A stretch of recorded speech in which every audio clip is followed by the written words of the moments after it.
എന്ത് നോണയാണ് ഈ ചെങ്ങായി പറയുന്നത്? അവരടക്കം 4-5 പേര് ചേർന്നുകൊണ്ടാണ്, വേറെ ചില ആളുകളും ചേർന്നുകൊണ്ടാണ് കാന്തപുരം അബൂബക്കർ മുസ്ലിയാർ അവരെ സമീപിച്ചുകൊണ്ട് പറഞ്ഞത്, അങ്ങ് ഈ സമുദായത്തിന്റെ 4 പണ്ഡിതന്മാർ സഭയിൽ ഒന്നിന്റെ നേതാവാണ്, അതുകൊണ്ട് അങ്ങ് ഈ സഭയുടെ 4 നേതൃത്വത്തിൽ നിന്നുകൊണ്ട് ആഹ്വാനം ചെയ്യണം. നമ്മൾ 4 പേരും ചേർന്നുകൊണ്ട്, 4 സംഘടനാ നേതൃത്വവും ചേർന്നുകൊണ്ട് ഒന്നിച്ചൊരു നബിദിന റാലി നടത്താൻ വേണ്ടി ആഹ്വാനം ചെയ്യണമെന്ന് പറഞ്ഞു. ബഹുമാനപ്പെട്ട കാന്തപുരം അബൂബക്കർ മുസ്ലിയാർ ചോദിച്ചു, ആ പണ്ഡിതന്മാർ ആരൊക്കെയാ എന്ന് ചോദിച്ചപ്പോൾ 4 ആളുകളുടെ പേര് പറഞ്ഞതിൽ പാണക്കാട്ടെ തങ്ങന്മാർ ആരുടെയും പേരില്ല. ആ സന്ദർഭത്തിൽ ബഹുമാനപ്പെട്ട കാന്തപുരം അബൂബക്കർ മുസ്ലിയാർ ചോദിച്ചു, പാണക്കാട് സയ്യിദ് സ്വാദിഖ് അലി ശിഹാബ് തങ്ങളെ നിങ്ങൾ സമീപിച്ചോ? പാണക്കാട് സയ്യിദ് സ്വാദിഖ് അലി ശിഹാബ് തങ്ങളെ നിങ്ങൾ സമീപിച്ചോ? ആ സമയത്ത് അവർ പറഞ്ഞു, ഇല്ല, രാഷ്ട്രീയ നേതാക്കന്മാരല്ലല്ലോ, സാമുദായിക നേതാക്കന്മാർ മതപണ്ഡിതന്മാരെയാണല്ലോ സമീപിക്കേണ്ടത്, എന്നതുകൊണ്ടാണ് അങ്ങയെ സമീപിച്ചത്, അതുപോലെ മറ്റുള്ളവരെയും സമീപിച്ചത് എന്ന് പറഞ്ഞു. അദ്ദേഹം പറഞ്ഞ മറുപടി, എനിക്കൊരബദ്ധം പറ്റി, കഴിഞ്ഞ കാലഘട്ടങ്ങളിൽ ഇനി ആവർത്തിക്കാൻ ഉദ്ദേശിക്കുന്നില്ല. പാണക്കാട്ട് തങ്ങളില്ലാതെ സുന്നി ഐക്യവും സമുദായ ഐക്യവും ഉണ്ടാവില്ല. അതുകൊണ്ട് നിങ്ങൾ പാണക്കാട് സ്വാദിഖ് അലി ശിഹാബ് തങ്ങളുടെ അനുമതി വാങ്ങിയിട്ട് വാ, 2-മതോ 3-മതോ 4-മതോ ആയിക്കൊണ്ട് ഞാൻ ഒപ്പിട്ട് തരാം എന്ന് പറഞ്ഞ നേതാവാണ് കാന്തപുരം അബൂബക്കർ മുസ്ലിയാർ.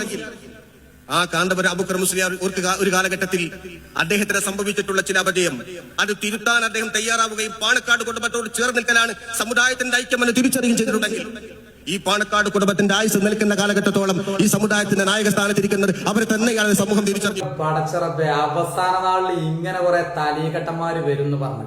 1989 വഹാബികളേറ്റ് കൂട്ടില്ല എന്ന് പറഞ്ഞ് ഇറങ്ങിപ്പോന്ന കാന്തപുരം പിന്നെ പറഞ്ഞമ്പോലോ എനിക്കൊരു അബദ്ധം പറ്റി. പാണക്കാട് സ്വാദിഖ് അലി ശിഹാബ് തങ്ങളെ നിങ്ങൾ സമീപിച്ചോ? ആ സമയത്ത് അവർ പറഞ്ഞു, ഇല്ല. അദ്ദേഹം പറഞ്ഞ മറുപടി, എനിക്കൊരബദ്ധം പറ്റി, കഴിഞ്ഞ കാലഘട്ടങ്ങളിൽ ഇനി പാണക്കാട് തങ്ങളെ ക്ഷണിച്ചിട്ടുണ്ടോ എന്ന് ഒരു പക്ഷേ കാന്തപുരം ഉസ്താദ് ചോദിച്ചിട്ടുണ്ടാകും. അത് ഇന്ന് എന്നല്ല, എല്ലാ കാലത്തും സയ്യിദന്മാരെ, പാണക്കാട് തങ്ങളെ എന്നല്ല, മുത്തനബി സല്ലല്ലാഹു അലൈഹി വസല്ലമയുടെ ചോരയാണോ, തങ്ങന്മാരെ സ്നേഹിക്കണമെന്നും ബഹുമാനിക്കണമെന്നും ആദരിക്കണമെന്നുമാണ് ഞങ്ങളുടെ നേതൃത്വവും ഞങ്ങളുടെ ഉസ്താദുമാരും ഞങ്ങളെ പഠിപ്പിച്ചിട്ടുള്ളത്.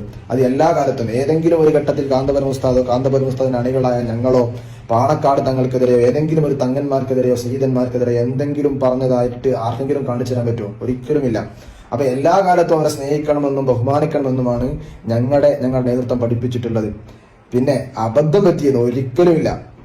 അന്ന് കാന്തപുരം ഉസ്താദ് ആർജവത്തോടെ എടുത്ത തീരുമാനമാണ് ഇന്ന് തലയെടുപ്പോടുകൂടെ ഇന്ത്യക്കകത്തും പുറത്തും ഒരുപാട് ഇസ്ലാമിക പ്രവർത്തനങ്ങൾക്ക് ചുക്കാൻ പിടിക്കാനും ഇന്ന് അത്രമേൽ സ്നേഹിക്കുന്ന അനുയായി വൃന്ദങ്ങളെ കാന്തപുരം ഉസ്താദിന് വാർത്തെടുക്കാൻ സാധിച്ചിട്ടുണ്ട് എങ്കിൽ അത് അന്നെടുത്ത ഒരു രാഷ്ട്രീയ ആലയിലും ഞങ്ങളെ കൊണ്ടുകെട്ടാൻ കഴിയില്ല എന്ന് അന്ന് ഉസ്താദ് എടുത്ത ആർജവത്തോടെയുള്ള തീരുമാനമാണ് എന്ന് ഓർമ്മപ്പെടുത്തുകയാണ്.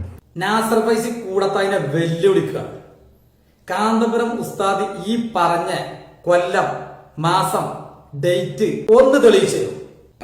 വെറുതെ ഈ മുസ്ലിംസിന്റെ ഇടയിൽ വീണ്ടും വീണ്ടും വീണ്ടും വെറുപ്പ് സമ്പാദിച്ചു കൊടുക്കണേ. ഞമ്മക്കൊക്കെ ദിവസം കൂടുന്തോറും ആയുസ് കുറയാണ്, മരിച്ചു പോണ്ടേ. എന്തെങ്കിലുമൊക്കെ നല്ല കാര്യം ഉണ്ടെങ്കിൽ പറഞ്ഞു കൊടുക്കി, അതല്ലെങ്കിൽ ഒന്ന് മുണ്ടാതിരിക്കി, അതെങ്കിൽ ചെയ്യുന്നത്. ആര് പുറത്താക്കിയിടാ നമ്മൾ ഇറങ്ങിപ്പോന്നാടാ. സുന്നത്തെ എതിരെ ആരെന്ന് കണ്ടാലും ഭൂരിപക്ഷം എന്ന് പറഞ്ഞാൽ ഭൂരിപക്ഷം ഇസ്ലാമിലില്ലടാ. ഇസ്ലാമിന് അനുസരിച്ച ഭൂരിപക്ഷമേ ഉള്ളൂ, നമുക്ക് ഭൂരിപക്ഷം കൂടുക എന്ന് പറഞ്ഞ് ഇറങ്ങിപ്പോന്നാടാ. ബാപ്പയ്ക്ക് തങ്ങളുടെയും പൂക്കോയ തങ്ങളുടെയും മുഹമ്മദ് അലി ശിഹാബ് തങ്ങളുടെയും ഹൈദർ അലി ശിഹാബ് തങ്ങളുടെയും പൈതൃകവും പാരമ്പര്യവും പറഞ്ഞുകൊണ്ട് സമസ്തയെ പഠിപ്പിക്കണ്ട.